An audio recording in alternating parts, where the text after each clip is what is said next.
Depois da conversa entre Lula e Donald Trump, aliados de Jair Bolsonaro e integrantes do governo avaliam que podem esperar em breve a maior conquista do Planalto desde o início das negociações, a derrubada das sanções contra autoridades e novos cortes no tarifaço.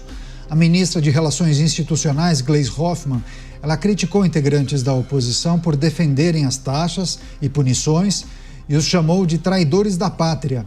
Gleisi afirmou que o tarifaço americano é resultado de uma conspiração para alterar o julgamento do ex-presidente e exaltou o governo pela condução desse caso, relembrando a fala de Lula de que essa negociação não tinha limite, mas que jamais cogitaria tratar da soberania do país e o parabenizando pela vitória diplomática.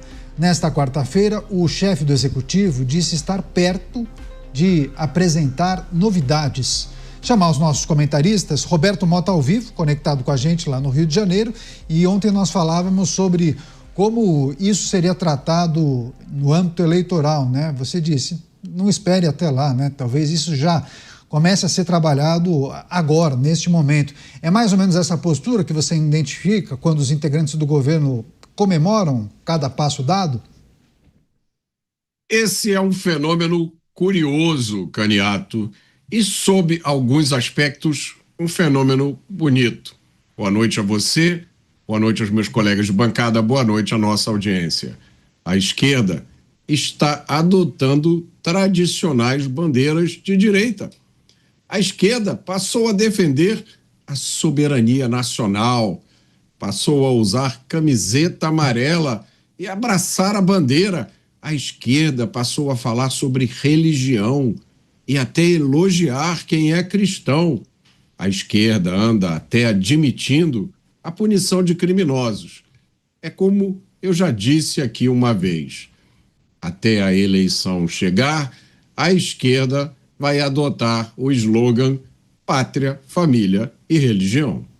Pois é, as várias repercussões após o avanço das negociações entre Brasil e Estados Unidos, as conversas entre Lula e Donald Trump e uma aposta de que possivelmente conseguirão reverter, inclusive, as sanções contra autoridades. Chamar o Luiz Felipe Dávila também está acompanhando essas movimentações e a retórica que vem sendo adotada por alguns integrantes do governo. Bem-vindo, Dávila. Boa noite.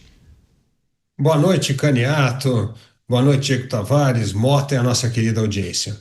Caniato, diplomacia, quando você volta para os microfones e anuncia coisas que não existem, é um erro extraordinário.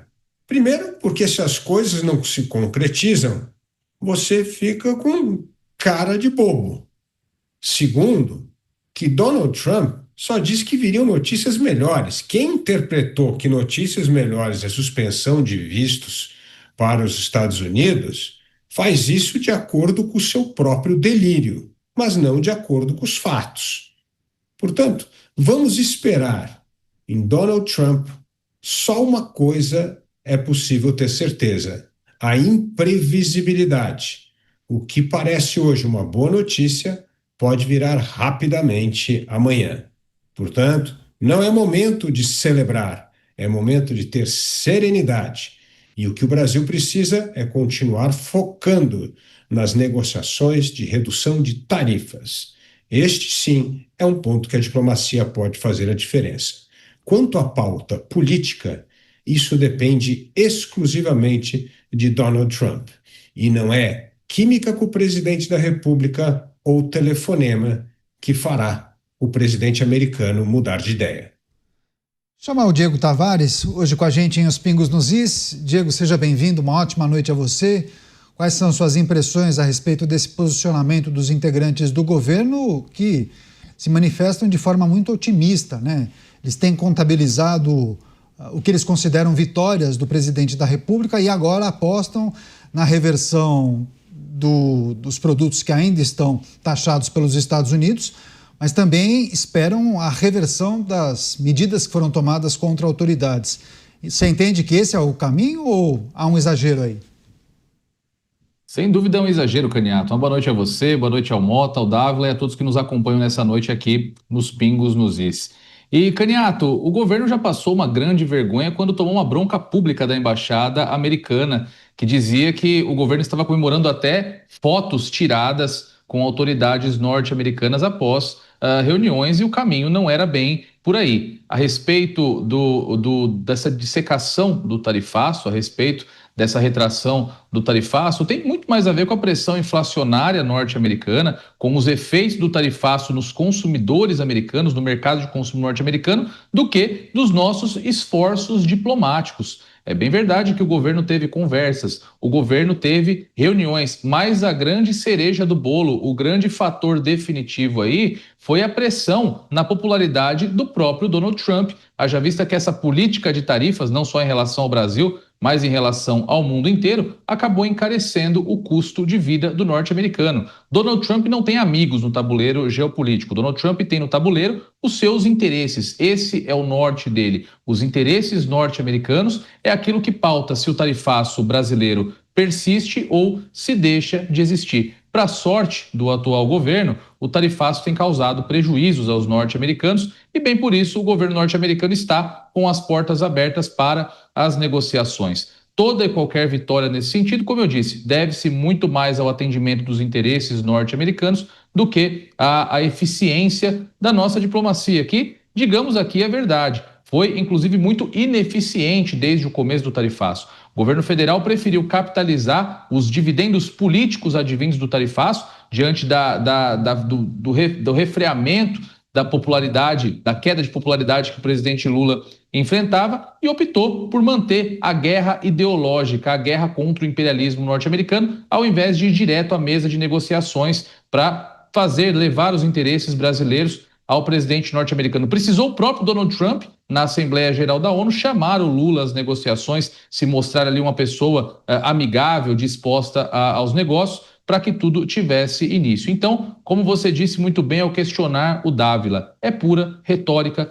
não passa de narrativa. Ainda bem que os interesses brasileiros, nesse caso, vão ao encontro do que também são os interesses norte-americanos. Pois é, a gente faz uma porção de leituras aqui, exercícios, inclusive com a nossa audiência, né, Mota? Qual a reflexão que você gostaria de deixar, de compartilhar com o nosso público em relação a esse ajuste de posicionamento por parte dos Estados Unidos? A que se deve essa correção de rota em relação ao Brasil, em relação à administração federal?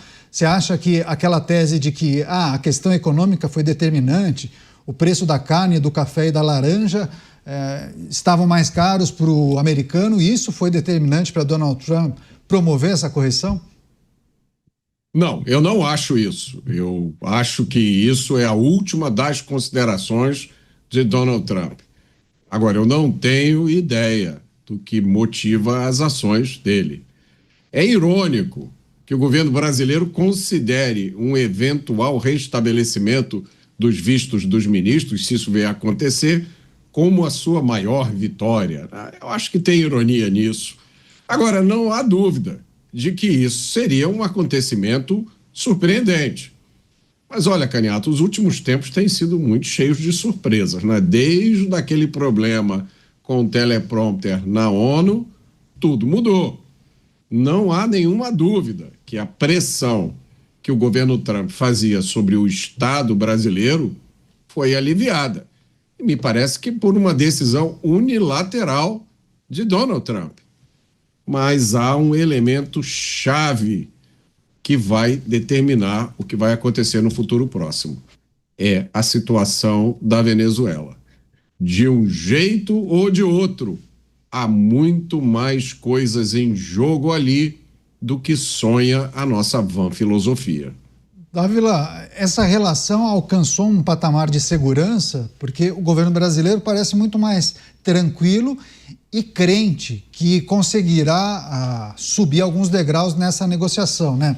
Reverter totalmente o tarifaço e até conseguir negociar a reversão das medidas que foram tomadas contra as autoridades.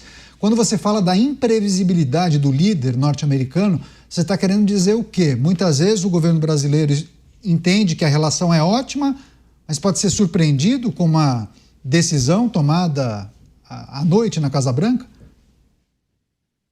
A imprevisibilidade de Donald Trump é da sua própria personalidade política.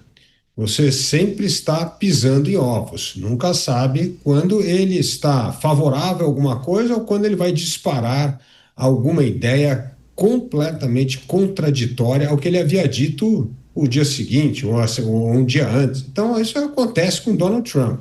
Aliás, é só ver a sua atuação na guerra da Ucrânia e da Rússia. Quanto vai e vem já teve.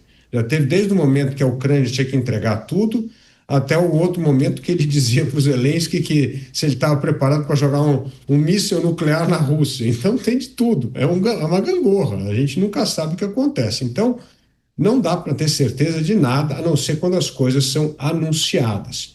O caso das tarifas é um bom caso. Começou como, na sua primeira carta de Donald Trump, com uma retaliação política, que 10% era o ajuste de tarifa a todos os países e 40% na carta Donald Trump alegava que eram as questões políticas do Brasil. Só que ele derrubou todas as tarifas, praticamente em quase toda a exportação brasileira, e o cenário político no Brasil não melhorou em nada, pelo contrário, só piorou, só degenerou ainda mais. Então não faz o menor sentido que aquele argumento que ele havia dito que era político, se esse valesse, hoje a tarifa tinha que estar nos 50%, porque ela só piorou, não melhorou em nada do que ele anunciava como medidas que o Brasil tinha que fazer para melhorar a liberdade de expressão, etc. O que mostra que por trás desta fachada de discussão política, Donald Trump está zelando pelos interesses norte-americanos. Primeiro, o Supremo parou de pegar no pé e cometer arbitrariedades contra empresas americanas, como foi o caso do X aqui no Brasil, Starlink. Segunda coisa, as tarifas tiveram um impacto nefasto no bolso dos americanos. Subiu, sim, os produtos e até uma subida importante em itens como café, carne, etc. Terceiro, colocou em risco muitos empregos nos Estados Unidos. Só para dar um setor, Canhato, quando a primeira negociação que ele derrubou a tarifa de suco de laranja, a indústria de suco de laranja nos Estados Unidos, e aí a cadeia toda, disse que poderia perder mais de 60 mil empregos. Se era blefe ou não, não sabemos nunca. O fato é que Donald Trump recuou. Então não é só no bolso do consumidor ao comprar no supermercado. É a perda de empregos diretos e indiretos que esses setores movimentam na economia americana. Então, para salvar empregos, diminuir o impacto inflacionário no bolso dos americanos e fazer com que o governo recuasse, pelo menos, na perseguição de empresas norte-americanas no Brasil com atitudes arbitrárias, esses três objetivos foram conquistados. Quanto à questão de Jair Bolsonaro e o autoritarismo, nessa Donald Trump vai ter que contar uma história melhor, porque nisso o Brasil só regrediu. Agora, Diego, por diversas vezes nós acompanhamos integrantes da oposição, ou mesmo apoiadores do ex-presidente, manifestando uma crença de que os Estados Unidos e Donald Trump poderiam tomar alguma atitude, alguma medida que pudesse corrigir algo que, na visão dessas pessoas ou grupos, não funcionaria corretamente nas instituições brasileiras. Havia uma crença lá atrás de que alguma coisa poderia ser feita por Donald Trump para corrigir ou pelo menos avisar o governo federal de que algumas coisas precisariam ser feitas, por exemplo. Agora, diante dessa aproximação do governo federal com a administração de Donald Trump, muitos ainda acreditam que isso vai acontecer. Muitos se manifestam mais ou menos dizendo o seguinte: calma, em breve todos terão uma surpresa. Daqui a pouco os Estados Unidos vão descer as cartas, né? Deixar claro exatamente o que eles querem. Essa aproximação seria estratégica. Daí o Dávila menciona aquela questão que envolve as Big Techs. Você acha que essa aproximação também tem esse lado? Daqui a pouco os Estados Unidos entregam coisas que o Brasil pede.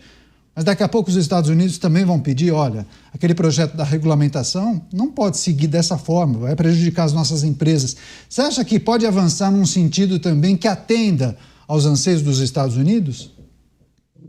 Olha, Canhato, se envolver os interesses norte-americanos, principalmente das empresas norte-americanas, sem dúvida nenhuma. De fato, existia essa crença de que o governo norte-americano poderia intervir a favor de Jair Bolsonaro, mas essa crença ela era muito mais calcada naquilo que pregava o sumo pontífice dessa religião, Eduardo Bolsonaro, e com o seu trabalho nos Estados Unidos, do que uma realidade em si. Está muito claro, principalmente com os últimos capítulos que nós tivemos dessa relação entre Estados Unidos e Brasil, que a questão de Bolsonaro e toda essa nuvem de fumaça levantada pela oposição ao governo federal era nada mais, nada menos do que narrativa, aquilo que mantinha o público bolsonarista engajado, principalmente com a figura de Eduardo Bolsonaro, que até então almejava suceder o seu pai no posto de presidenciável da direita brasileira. A história provou que Bolsonaro nunca foi uma questão para Donald Trump, que a única questão para Donald Trump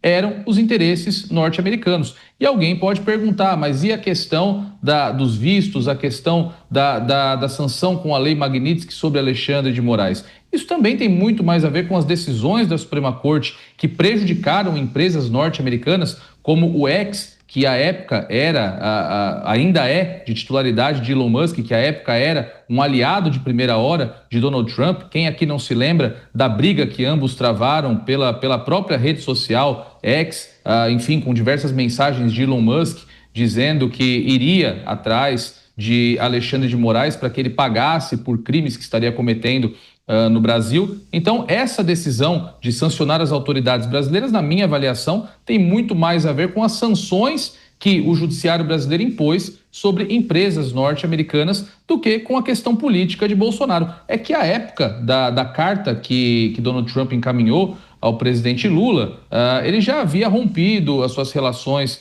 com Elon Musk, já tinha um outro contexto político norte-americano. Então acho que a questão de Bolsonaro foi para dar um escopo político. Trump não podia dizer nessa carta, olha, eu estou preocupado com o avanço do BRICS, eu estou preocupado com essa ideia da desdolarização da economia mundial. Jogou ali a questão de Bolsonaro para dar um plano de fundo político para esse contexto. Mas, repito, desde o que o Mota chamou aí de problema com o teleprompter na ONU, está muito claro que a questão para Donald Trump são os interesses norte-americanos, o desenvolvimento da economia, a reindustrialização norte-americana, e que as questões políticas domésticas de outros países tornam-se um elemento irrelevante caso não estejam atrelados umbilicalmente a esses interesses. Então, novamente, toda essa questão, toda essa nuvem de fumaça que foi levantada sobre uma possível interferência de Donald Trump só acontecerá, só se tornará realidade caso esses mesmos interesses norte-americanos,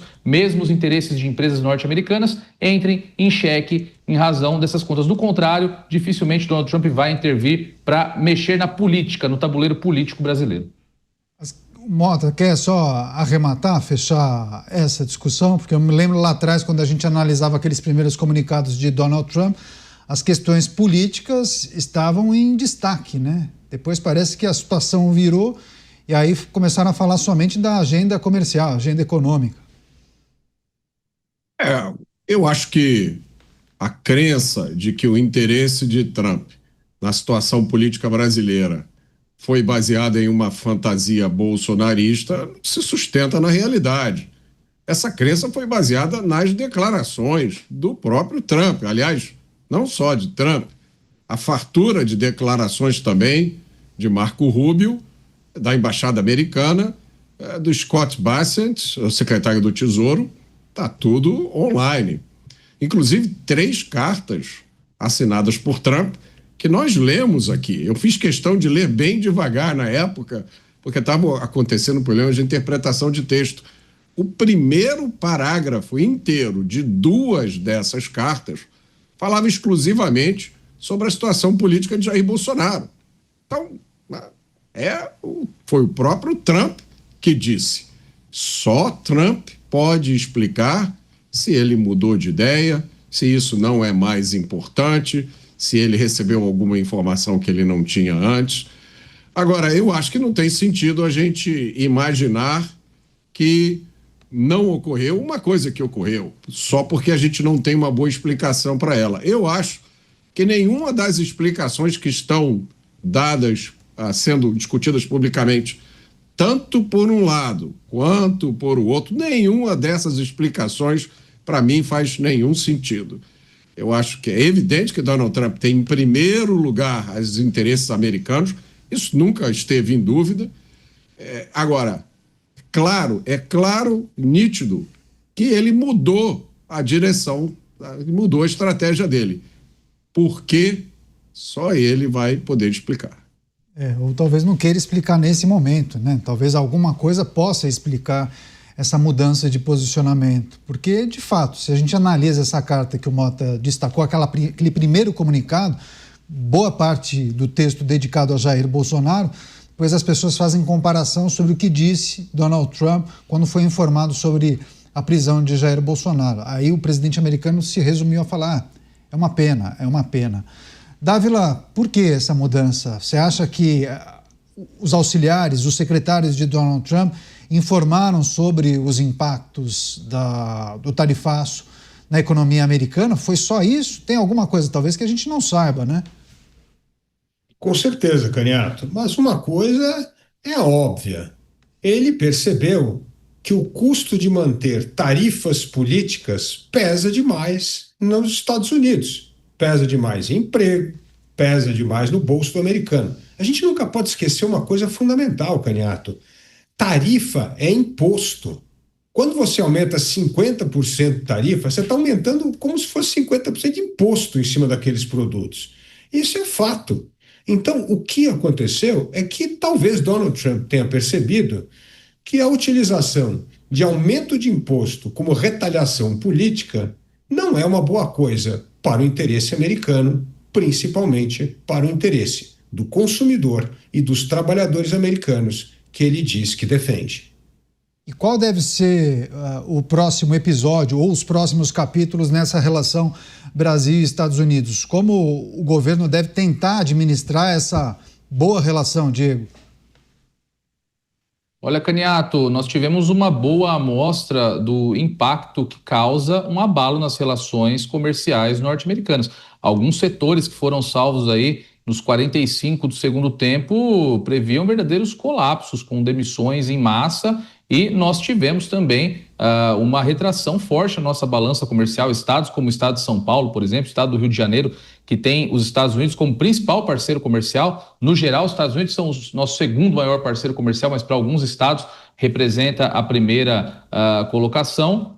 Esse impacto foi muito significativo. Eu acho que o Brasil tem que prezar agora pelo pragmatismo das relações comerciais, precisa enxergar essa relação com muito menos ideologia e mais como negócio, que são o que de fato essas relações são, e, num segundo momento, buscar também a diversificação, buscar acordos com a União Europeia, que tem uma porta aberta muito grande agora para que o Brasil faça negócios, tentar diminuir também um pouco a dependência do mercado chinês, que cada vez mais ancora a nossa balança comercial, porque é aquela história, quando nós colocamos todos os ovos na mesma cesta, essa cesta não pode, sob nenhum pretexto, ser derrubada. A diversificação é sempre aquilo que garante que eventuais abalos, que eventuais atritos das relações comerciais não pesem tanto assim sobre o setor produtivo e obrigue o governo a ficar buscando esses pacotes de socorro. O projeto que foi encampado para atendimento aos setores mais afetados agora não conseguiu nem sair do papel. A sorte é que, como eu disse,